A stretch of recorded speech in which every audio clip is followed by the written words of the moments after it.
Oh, yeah, sorry. Actually, so I remembered. I remembered who took the bear. What? Really? I mean, I only saw his arm. But, the arm. It was the Nickel Samurai's arm, I swear it.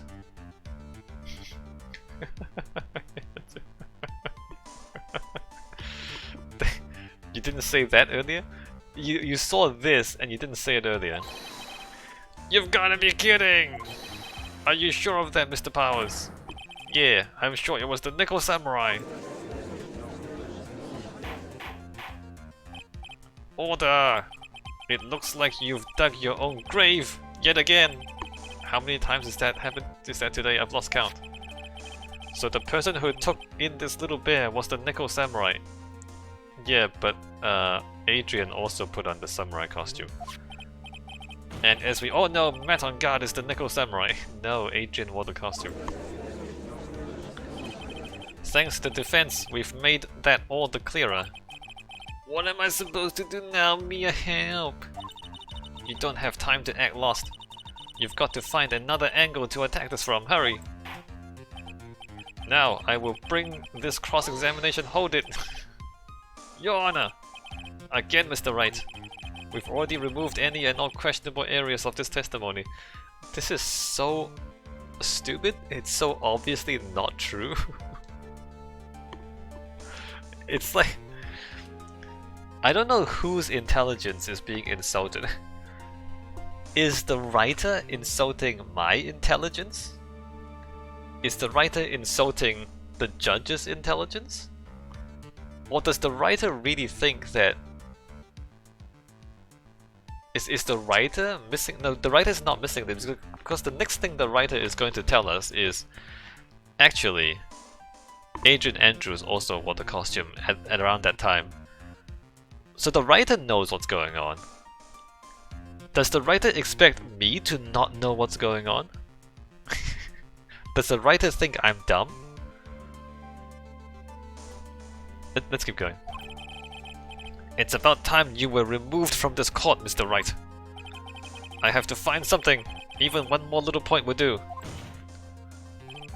There are still questions left unanswered. What are you trying to pull?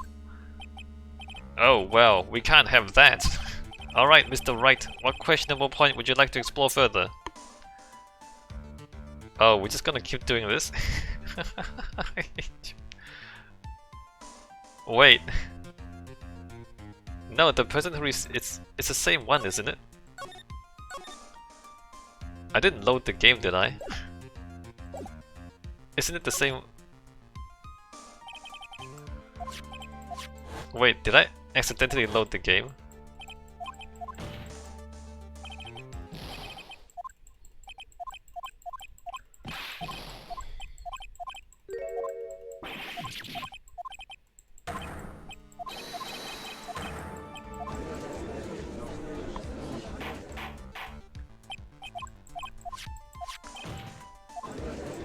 You just... Okay, that's the same thing. You just... do it again?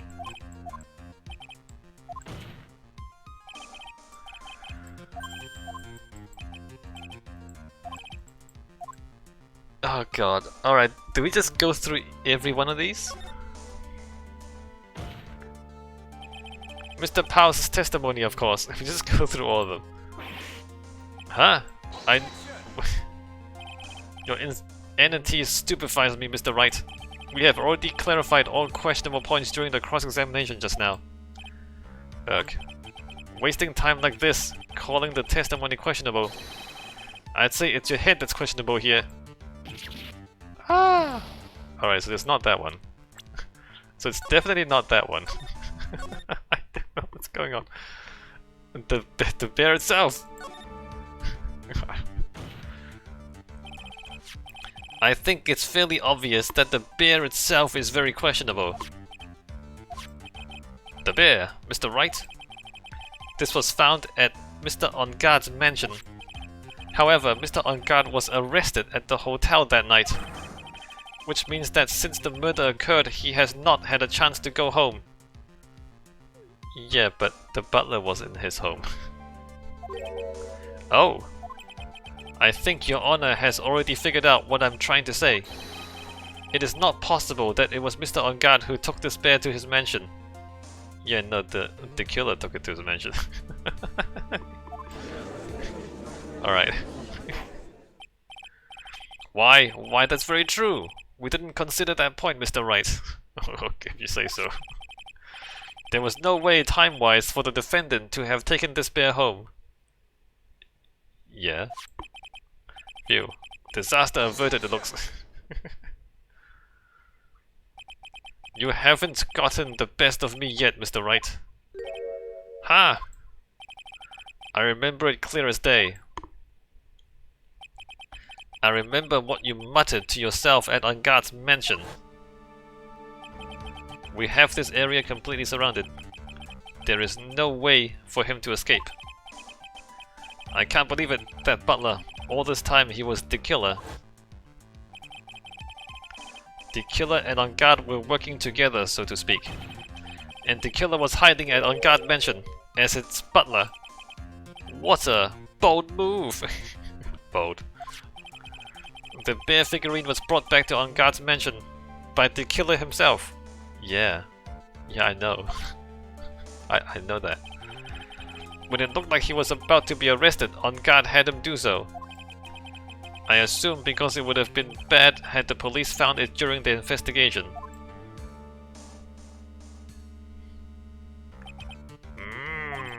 Well, Mr. Wright, you've been quiet for a while now. This is too much. Isn't there anything I can attack at all? I think we've heard enough. We now know why this bear figurine was at the defendant's mansion. How can you prove that he took it? How can you prove that the butler took him there? I just made it up. As well as who it was that received the bear from the assassin in his room. Everything has become very clear. No, they haven't. The client who hired the assassin to commit the murder was Mr. Mattangard. I see no reason for this trial to continue, therefore I will now hand down my verdict. Thank you, Your Honor, for your understanding. You see, Mr. Wright, you could not win against the truth, could you? I knew it would turn out this way. After all, what Edgeworth has stated is the truth. Any last objections, Mr. Wright? Well, do I? What should I do? Objection! I will now no objections. There is only one way for me to drag this trial out. Let me save the game again.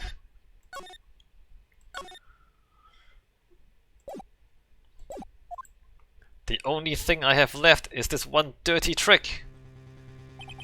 Pull your pants down and flop it out onto the table. Oh, not that dirty trick. Your Honor, right now we have these two reasons to believe my client is the assassin's client. Reason number one, he accepted the bear figurine from the assassin. Reason number two, that very same figurine was found at On Guard Mansion. However, it's possible that this is all the work of a certain other person. What are you saying? What I'm saying is, it's possible a different person is the killer's real client. The real client? Yes. Tisk, is this all you have? Now then, Mr. Wright, let's hear your theory. Who do you say is the killer's real client and therefore the real murderer? Well, let's blame Andrews again. Sucks to be Adrian. Adrian Andrews! Yes, we already know that she tried to frame Matt on guard for the crime. By wearing a spare nickel samurai costume. Ah! Then the nickel samurai's arm that I saw. Yeah, no, I said that like 10 minutes ago. That could have very well been Miss Andrews.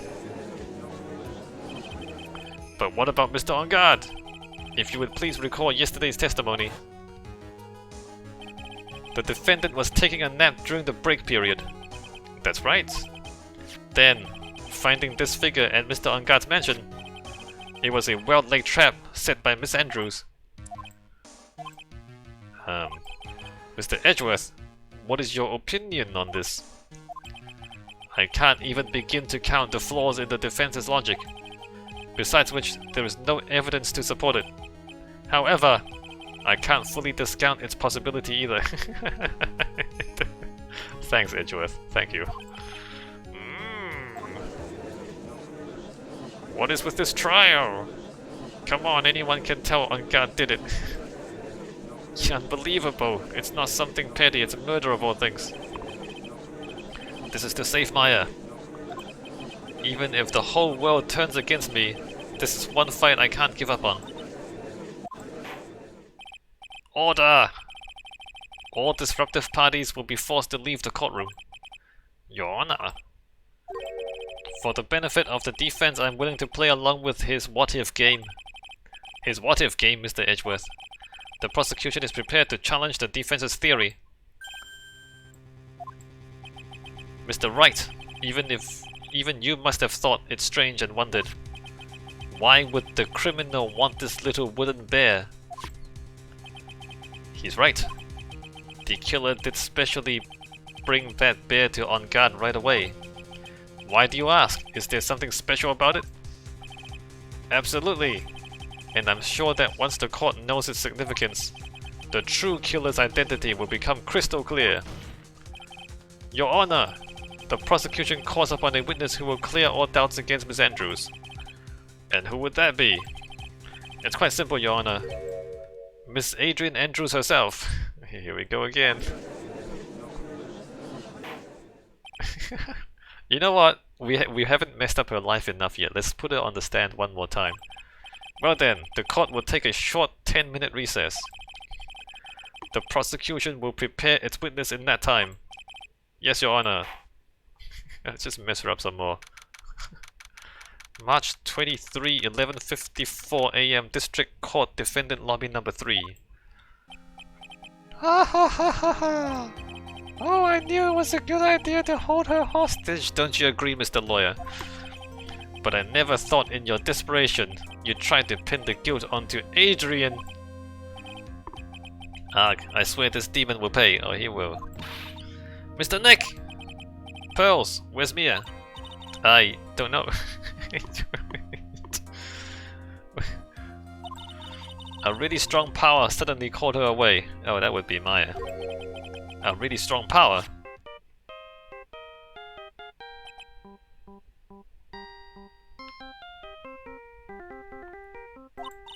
Oh, Mr. Nick, your phone is... It's from Gumshoe. How's it going? Have you been hanging in there, pal? I guess so. Yeah, sort of. We just barely found something to latch onto. Phew, that's good, pal. And what about you? Anything yet? Have you figured out where the killer and Maya are? We still don't have any leads, but... Nani! We don't have any more time! If we just had one, even a single clue would be really helpful. Yeah, no, Maya just called Nia away. I was only able to come this far because I kept thinking to myself, I've got to keep the trial going until Maya's been rescued. But have I just run out of luck this time? Is all our hope for naught? No, it's just forced drama, Phoenix. This thing you're feeling is called forced drama. It's taking something quite trivial and trying to make it more dramatic than it should be. A tent! Huh? A tent? I could see a circus tent. Mia! Does nobody else think it's strange that this little 8-year-old girl suddenly, like, turns into an adult woman with giant boobs hanging out?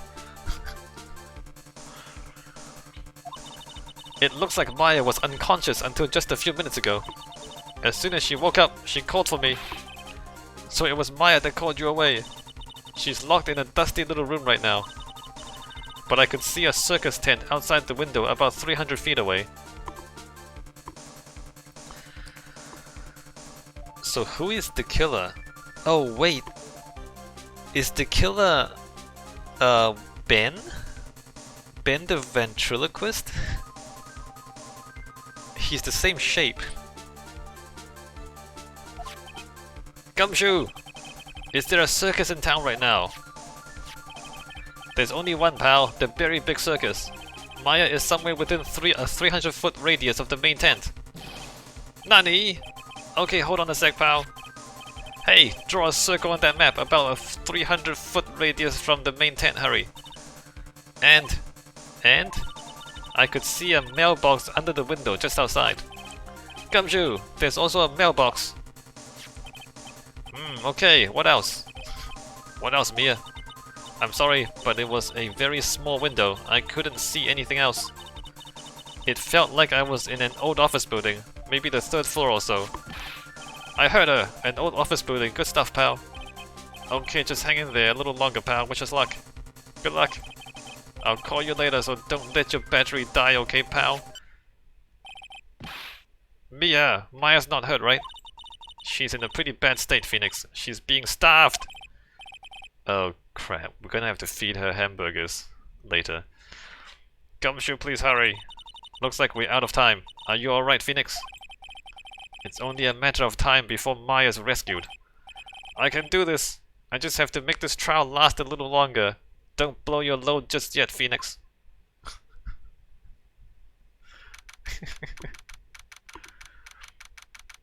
Wait, we're going straight back in. March 23, 12:05 PM, District Court, courtroom number 3! I thought we'd save the game, but I guess not. Court will now reconvene! The killer, the man who murdered the victim, handed this to the client. From this, one obvious question arises. Why this particular item? I believe the answer to that question will prove us with the name of the real culprit. Or will provide us, my bad. Now then, the prosecution calls the defendant's manager, Adrian Andrews, to the stand. Currently, the witness is accused of tampering and obstruction of justice. However, you have been called to the witness stand today to ascertain who exactly is guilty of murder. I understand. Very good. Now, have you ever seen this bear before, Miss Andrews? Of course I have. You have seen it before? That's right. It's only natural that the witness has. Miss Andrews, could you please enlighten the court to this bear's secrets? Alright. Why? Why does she... Yeah, why does she know? And why does Edgeworth knows that she know? Why does Edgeworth know that she knows? The bear figurine. Actually, this is an elaborate puzzle. If you know the correct order, it can be taken apart one piece at a time. That's kind of morbid. If you know how, you can dismember the bear. The puzzle is to dismember the bear. Watch as I take its head off. And then its arms, and then its legs. The toy is to dismember the bear? At its center is a small cavity with just enough room to store a small item. Because of its complexity, if you don't know the order, you can't open the bear. That's so morbid. You really can't tell that it's a small jewelry box just by looking at it.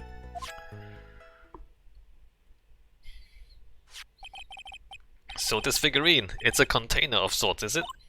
Yes, looks can be deceiving, wouldn't you agree? Yes, this is superb craftsmanship. Oh, yes, I nearly forgot. You may begin your cross-examination, Mr. Wright. It looks like there really was something to that bear after all. You dismember the bear.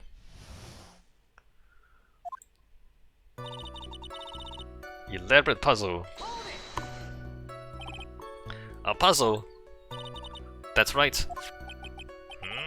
But it looks like an ordinary figurine. True enough. To people who don't know, I'm sure they would never guess that this was a puzzle. So what kind of puzzle is this exactly? If you know the correct order, it can be taken apart one piece at a time. So you can take it apart? And how would one go about doing that? Well, you first turn its tail to the right, then push it in. Oh yes, I see. After that, the arms and legs are free to move and can be removed. Oh, this is most interesting. You're dismembering a bear. A boy and his new toy. It's like he's 5 all over again.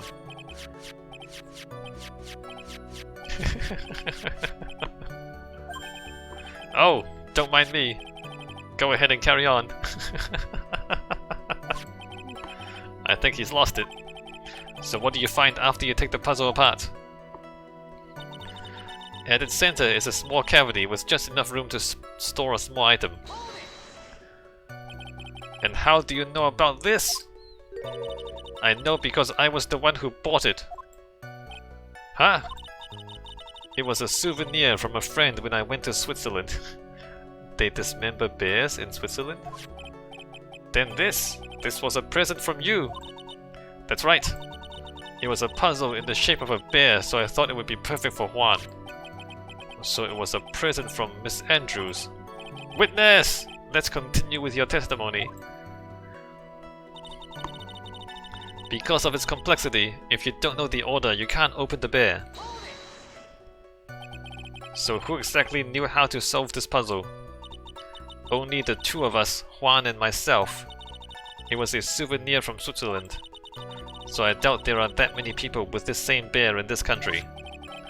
But this looks like it can be easily broken. Especially if someone wanted to get at what's inside. Well, it's a toy. But it can never be the same again once it's been broken. You really can't tell that it's a small jewelry box just by looking at it. Who else knows that this bear is actually a small container or jewelry box? I never told anyone. And as long as Juan never told anyone either, then only the two of us knew. The two of you, huh? Then of course that means Mr. Angad didn't know, right? I think this is about all I'm going to get for now. Figurine updated in the court record. Only Corrida and Andrews know how to open it. Well, Mr. Wright, I think even you have come to realize that there is one very important fact we have uncovered, and that's this. This bear is actually a jewelry box. Now that we have agreed to this point, there is only one logical question that can come next, and that is... what is inside this box? What's in the box? What's inside? That's right. That's what we're going to find out next. Witness! Yes. You are the only one who can open this. Please.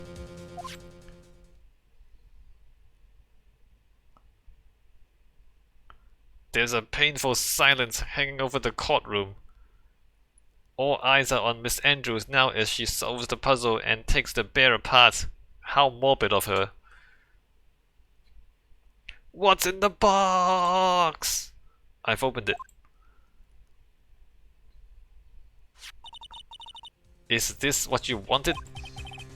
What is that? It looks like a note. I don't think we need to guess at what that is, do we, Mr. Wright? It's the suicide note. The suicide note. The suicide note left by Juan Corrida's former manager, Celeste in Pax. Until now, no one knew of its whereabouts, but just as we have suspected, it was hidden. Hidden by the victim, Juan Corrida himself. It seems Celeste in Pax had very beautiful handwriting, and she just as beautifully signed her own name on this document. This is most definitely the note she left right before she committed suicide. And Andrews just is not surprised at all. Witness! Did you know about this? Yes, I did. I heard all about it from Juan. Juan told you? When I discovered his body, I looked for the bear. I wanted to destroy the note before it became public. But I couldn't find it anywhere. Because it had already been taken by the killer. Everything is going at Edgeworth's pace. Now that the suicide note has been found, what is the next logical question? What's the note? What does it say? What is written on the note? That's right. At least, that's what I would think. Now then, I believe it is only appropriate the contents of this note be made known. I can't stop you, can I? I went through so much just to get my hands on it. And I was going to burn it, for her sake. I'm deeply sorry, but I can't allow you to persuade me to stop. Your Honor! If you could read the contents of the note aloud. Very well. The judge's voice rang loud and clear through the deathly silent courtroom. In her note, Celeste Impax left to us a record of all that had happened to her. About being used and then thrown away by On Guard. About being engaged to Corrida and On Guard's role in destroying that. And about how she decided in her despair to end it all. Okay. And that's all Miss Impax had to say. Oh, we don't get to actually hear the whole thing. There's one thing I would like to say here. The prosecution has no interest in slandering Mr. On Guard. Then what? I mean, you just did it. Our intention, Your Honor, is to establish a motive for murder. Isn't that correct? Witness! Yes. On the night of the murder, Juan was going to make the contents of the note public. After the post-ceremony show, he was going to hold a press conference. My word! Matt On Guard values above all else his refreshing like a spring breeze image. Which is why he had to stop this note from being made public. At any cost! Celeste's suicide note added to the court record. Found inside the figurine that tells of On Guard's horrible misdeeds.